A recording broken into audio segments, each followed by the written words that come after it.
Hey, what's up, everybody? True Boxing here. Thank you for coming back to get hit with the truth. So today we're doing a what's next on former 154-pound champion Tszyu following his very tough knockout loss to Bahkram Murtazaliev as he challenged for the IBF Super Welterweight title back in October in the main event of an Amazon Prime card. The big question now is what's next for Tszyu. Now, before we get into that, if you could smash the like button, leave a comment, or subscribe to the channel. I really do appreciate any and all support that I can get as I continue to build my channel here.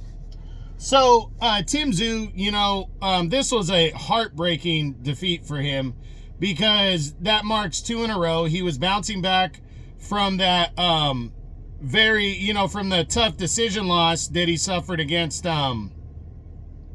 Sebastian Fundora, and he was just, like I said, he was just trying to bounce back from that and become a world champion right away and throw himself right back in the serious mix at 154. But this loss has completely derailed him. So now what's next for Tszyu following that? Now that he's a contender, we're going to look at the 3 champions and see if there's any chance that he can get one of them first, and then we'll go from there. So we start with unified champ Sebastian Fundora in a rematch. Now, I think a lot of people would like to see a rematch, but I don't think we're going to see a rematch anytime soon. Fundora's fighting Errol Spence Jr. I think the winner of that fight, they're going to fight in the first quarter, likely, of 2025. And I think the winner of that fight is likely going to be in line to fight either Bahkram in a unification bout or Terrence Bud Crawford in a big-time showdown in the second half of the year. So I just don't see Fundora or Spence fighting Tszyu, even though Tszyu's a big name, but he's coming off a crushing defeat, and he's going to have to bounce back from that in some way. Then there's Terrence Crawford. And Crawford, I think that was all taken off the table.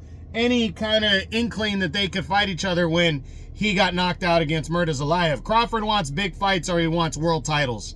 That's his goal. And Tszyu, big fight, but that crushing defeat, there would be no point. Crawford would just be risking against a guy that's coming off of a bad knockout loss. So he's not going to do that.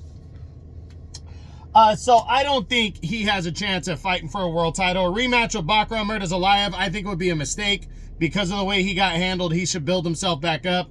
And I'm not sure Murtazaliev might take the fight just because he already destroyed him once. Hey, fuck it, I'll destroy him again. But I think Murtazaliev is going to try to focus on something else. I don't think Tszyu wants to ring that bell again and fight him right away anyways.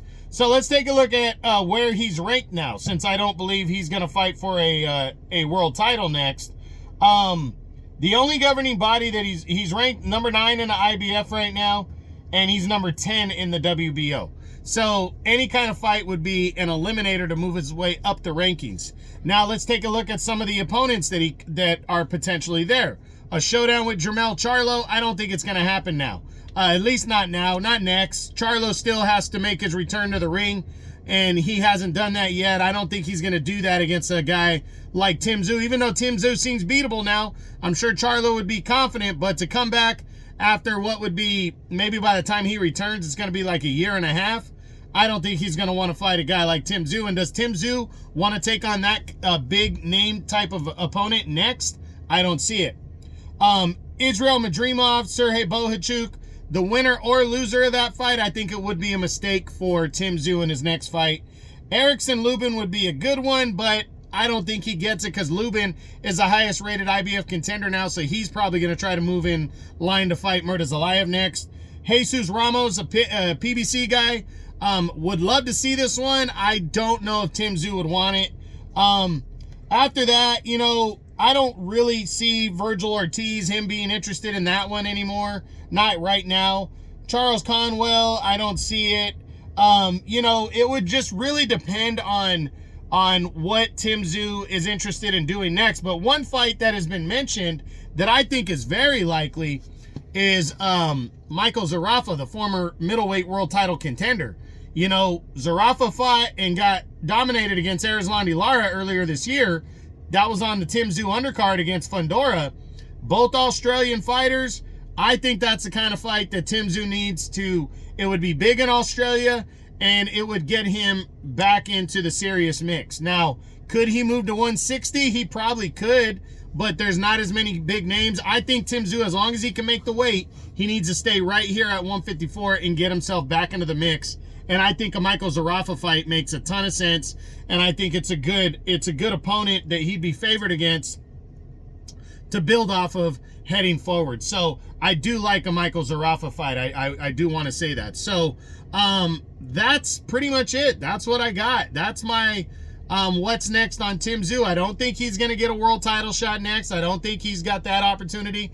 And I'm having a hard time seeing anything that makes sense for any kind of an eliminator. I think he's going to try to shake off the back-to-back losses by fighting a solid regional, like local fight in Australia against Michael Zarafa. Makes sense. Something along those lines. And I think he'll bounce back after that. And 2025 will be a bounce back year for him. So we'll see what happens. But that's it. That's what I got. That's my what's next on former super welterweight champion of the world, Tszyu, following his tough third-round knockout loss to Bahkram Murtazaliev as he got knocked out back in on October 19th on Amazon Prime.